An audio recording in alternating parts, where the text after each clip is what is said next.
aktres na si Rian Ramos may nilinaw tungkol sa status ng relasyon nila ni JC De Vera noon.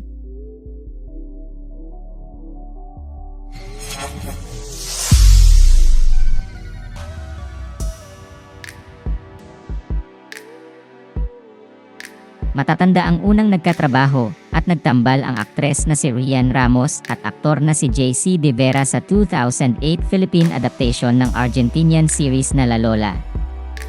Matapos ang ilang taon, ay muling magsasama ang dalawa sa pelikulang Huwag Mo Kong Iwan na showing na sa sinihan sa Pilipinas.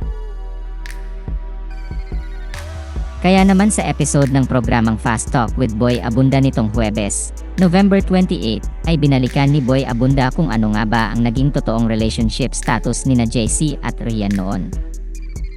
Bago sagutin ni Rian ang naturang tanong, ay nagpasintabi muna si Boy Abunda sa jowa ng aktres na si Sam Verzosa ukol dito. Ayon kay Rian, magkatrabaho silang dalawa ni JC sa La Lola, at para sa kanya, ay magjowa na raw sila noong panahong iyon. Ngunit nilinaw ng aktres sa naturang panayam na ngayong mas matanda at mature na siya ay naisip niyang baka puppy love lang ang meron siya noon para kay JC.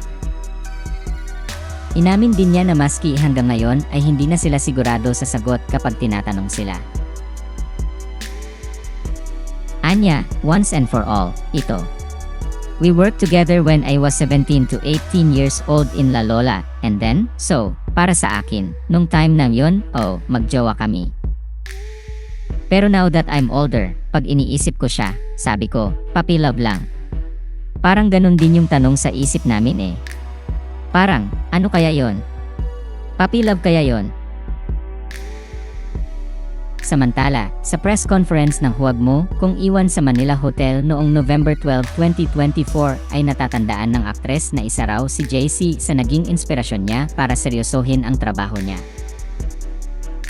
Ayon pa sa kanya, very serious actor at very good actor si JC, at nirerespeto rin niya ang professionalism nito. Nang tanungin kung matatawag na young love sweet love ang naging ugnayan nila ng aktor noon, sagot ni Rian, actually, at that time, we were both so young. I was 18. Oo nga, dun ako nagdebut sa show na yon. So, yun nga, young love sweet love na era. Matatanda ang nagbigay ng reaksyon si JC sa muling pagsasama nila ni Rian sa isang bagong proyekto. Ayon sa ulat ng pep.ph, sinabi ng aktor na wala naman daw nagbago sa kanila ng aktres sa kabila ng mahabang panahong hindi sila nagkatrabaho. Sinabi rin ni JC na irrelevant na raw kung pag-uusapan pa kung nagka-something ba sila ni Rian dahil pare-pareho na silang may sariling buhay.